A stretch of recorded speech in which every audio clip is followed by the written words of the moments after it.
Lord, please bless my plans today. Lord, salamat sa isang magandang araw.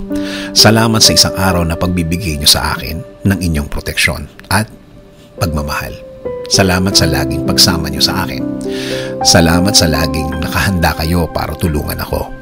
Alam ko na makakasama ko na naman kayo dahil ang araw na kasama kayo ay isang buong araw na puno ng pagpapala, puno ng mga magagandang bagay, puno ng proteksyon na para sa akin at para sa aking pamilya.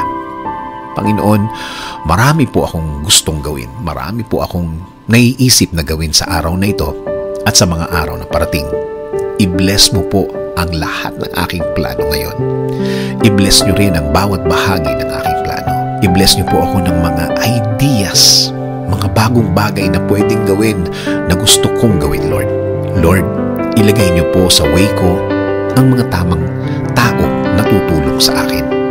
Ilagay niyo po sa aking buhay ang mga tamang tao na magiging guide ko na pwedeng i-share sa akin ang mga learnings na nasa kanila.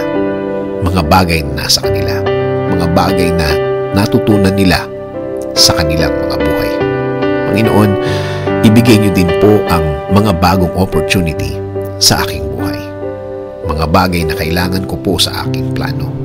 Mga bagay na kailangan ko po na nasa akin para makatulong po sa akin. So I'm asking you, Lord, to please bless my plan.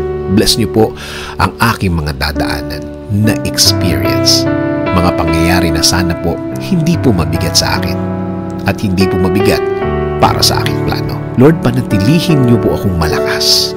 Ilayo niyo po ako sa mga sakit at mga viruses na nagkalat sa labas ngayon. Protektahan niyo po ako sa buong araw ngayon at sa mga araw na parating, Lord. Patuloy niyo pong bigyan ng solusyon ang aking mga problema. Patuloy niyo po akong bigyan ng wisdom. Turuan niyo akong maging mahinahon. Turuan niyo akong maging focus sa vision na ibinigay niyo sa akin para sa aking plano, sa aking buhay. Kayo na din po ang bahala sa aking pamilya, Lord.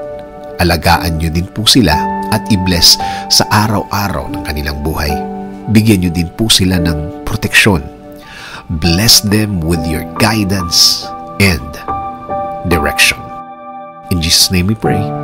Amen. Sabi nga sa Proverbs 16:9, in their hearts humans plan their course, but the Lord establishes their steps.